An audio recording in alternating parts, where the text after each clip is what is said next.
Baik, Assalamualaikum warahmatullahi wabarakatuh. Sebelumnya perkenalkan, nama saya Adian Andansyah dengan NIM 11241062 dari kelas C04 mata kuliah akuntansi Universitas Pelita Bangsa. Pada kali ini saya akan mempresentasikan tentang materi analisis penerapan metode audit jarak jauh serta dampak pandemi COVID-19 untuk studi kasus Inspektorat Jenderal Kementerian Kesehatan Republik Indonesia.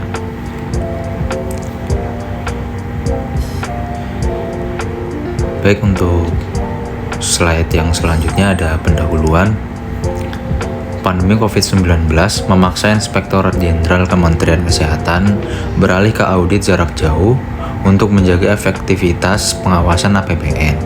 Dengan dukungan teknologi dan prinsip kolaborasi, audit tetap berjalan meski ada pembatasan fisik. Penelitian ini bertujuan menyusun referensi strategi penerapan audit jarak jauh sebagai respons pandemi dan alternatif pasca pandemi. Dan untuk slide selanjutnya ada tahapan pelaksanaan audit jarak jauh. Berikut garis besar pembahasannya. Antara lain, yang pertama ada pemahaman proses bisnis secara mandiri, dan yang kedua ada koordinasi dengan auditi, yang ketiga ada penyusunan langkah kerja pengawasan, yang keempat ada pelaksanaan penugasan, dan yang terakhir ada pengumpulan bukti audit. Baik, untuk poin yang pertama ada pemahaman proses bisnis secara mandiri. Pemahaman proses bisnis dilakukan secara mandiri melalui desktop research seperti penelusuran website auditi, peraturan terkait, hasil pengawasan internal dan eksternal, serta berita atau isi relevan dari sumber digital terpercaya. Untuk yang kedua ada koordinasi dengan auditi.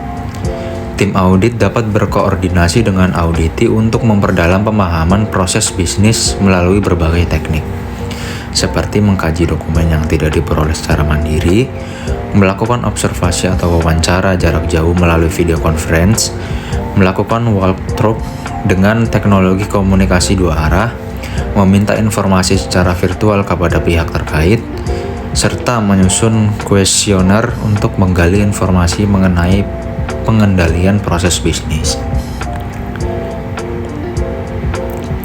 Dan yang ketiga ada penyusunan langkah kerja pengawasan. Penyusunan langkah kerja pengawasan dapat difasilitasi menggunakan SIMAK untuk pengujian area pengawasan.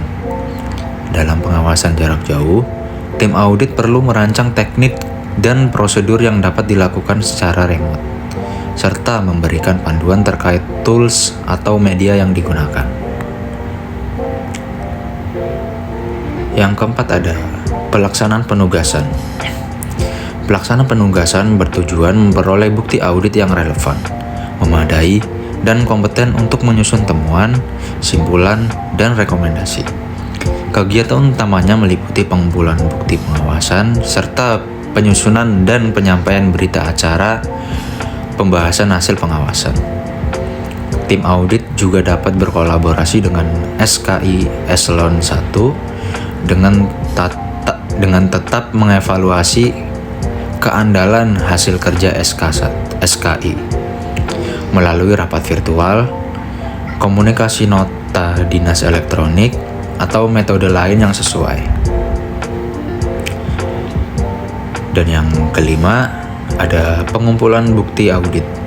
Pengumpulan bukti audit jarak jauh dilakukan melalui berbagai teknik, yaitu analisis dokumen dengan memastikan keaslian dokumen yang dibagikan melalui media seperti file sharing atau email, permintaan informasi dan wawancara menggunakan video conference dengan dokumentasi lengkap, analisis data historis menggunakan teknik audit berbasis komputer atau TABK untuk data besar dan kompleks, reperformance atas aplikasi melalui akses langsung atau video conference, serta observasi dan inspeksi jarak jauh dengan teknologi seperti CCTV, live streaming, drone, atau Google Earth.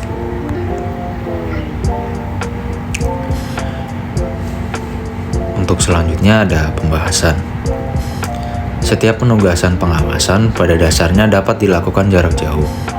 Namun ada kondisi tertentu yang mengharuskan audit dilakukan on-site, seperti pengawasan awal, area beresiko tinggi, perubahan signifikan, isu kerahasiaan data, atau infrastruktur auditi yang belum memadai. Sebelum memilih audit jarak jauh, perlu analisis mendalam terhadap area kunci. Faktor-faktor penting yang harus diperhatikan meliputi kompetensi digital SDM, pemahaman dan penerimaan terhadap teknik audit berbasis komputer atau TABK, serta ketersediaan infrastruktur TIK yang memadai. Transformasi digital dan kemampuan analitik data juga menjadi kunci untuk mendukung efektivitas pengawasan internal di era big data. Dan untuk selanjutnya ada kesimpulan. Pemilihan audit jarak jauh memerlukan penyesuaian prosedur di setiap tahap audit serta pengembangan analitik data untuk mendukung efektivitasnya. Pengalaman Inspektorat Jenderal Kemenkes selama pandemi menunjukkan audit jarak jauh tetap menjaga kualitas audit, meskipun menghadapi tantangan seperti keterbatasan akses dan kesiapan infrastruktur. Baik, itu saja yang dapat saya presentasikan. Kurang lebihnya mohon maaf. Wassalamualaikum warahmatullahi wabarakatuh.